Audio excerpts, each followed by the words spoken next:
शैतान ने कोई ज़ना किया था, कोई कत्ल किया था, शराब पी थी, जुआ खेला था, क्या किया था उसने? कोई शिर्क किया था उसने एक सजदे से इनकार किया था, सिर्फ एक सजदे का इनकार। उसने सिर्फ एक सजदे का इनकार किया और हमेशा के लिए मरदूद हो गया। और मुसलमानों को होश नहीं, जो दिन में 5 नमाजों में आने वाले 20 सजदों का इनकार करता है और फिर भी बेफिक्र है, ये सोचता है कि वो मरदूद नहीं हुआ।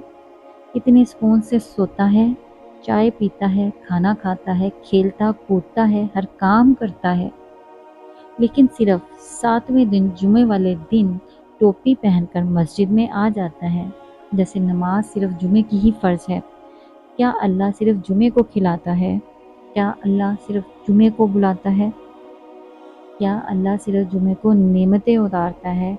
ऐसे पत्थर दिल हैं हम लोग, मालिक बुला रहा है और कान पर जूं नहीं रेंगती। ऐसे बेवकूफ़ हैं हम लोग, सारा दिन कामयाबी की तलाश में रहते हैं और अल्लाह कामयाबी की निदा देता है, हैया अला फलाह, आओ कामयाबी की तरफ, लेकिन कोई परवाह नहीं, कान तक नहीं धरते। हम तो इस हद तक बेहिस हो चुके हैं, मोबाइल खो जाए दुख होता है, मैच हार जाए दुख होता है, लेकिन नमाज छूट जाए तो कोई दुख ही नहीं। अल्लाह पाक से दुआ है, अल्लाह पाक हम सबको 5 वक्त का नमाजी बना दे।